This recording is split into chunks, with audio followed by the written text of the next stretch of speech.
It's Monday, so let's make a snacking cake for the week. Today we have a strawberry coffee cake with a crumble topping. So we're going to be starting with our dry ingredients first. So I have some flour, almond flour, baking powder, baking soda, and then some salt. In a separate bowl I have some sugar and some room temperature butter. And now we're going to cream this together for a few minutes. Next we're going to be adding in 2 room temperature eggs. I just keep them in warm water if I forget to take them out. And then I have some vanilla extract and a little bit of almond extract. Next I'm going to add half of the dry ingredients.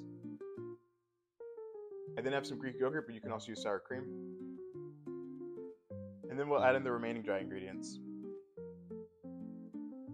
There's still some pockets of flour left, so before we finish folding this in, we're going to work on our strawberries. So I have my strawberries here, so first I'm just going to cut off the top, and then I'll try to dice them into 3 pieces, and then I'll dice them up a little bit. So with the strawberries, I'm just going to add a little bit of flour. And so by adding strawberries to the flour, I'm hoping that it won't sink to the bottom of the cake. So next we'll get started on our crumble topping. So for the crumble topping, I have some melted butter, and then we'll add in some almond extract, brown sugar, white sugar, some flour, a pinch of salt, and then some slivered almonds. And then I'll just use a fork to get everything stirred together. So at this point we can see everything is mixed together and ready to go. Now we're going to prepare our 9-inch cake pan.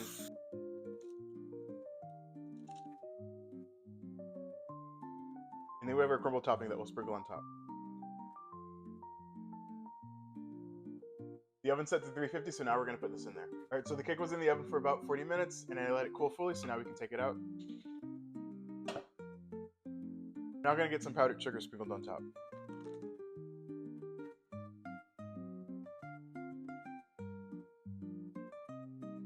And now for the best part, I get to eat a slice.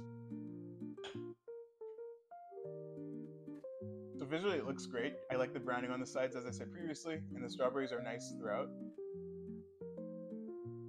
It's still a bit warm, so the strawberries are nice and jammy.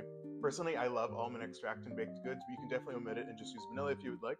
And then the almond slivers are a nice crunchy element to the crumble topping. I'll be sure to have the ingredients in my caption, the full recipe in my Substack, and I'm excited to do another snacking cake next Monday.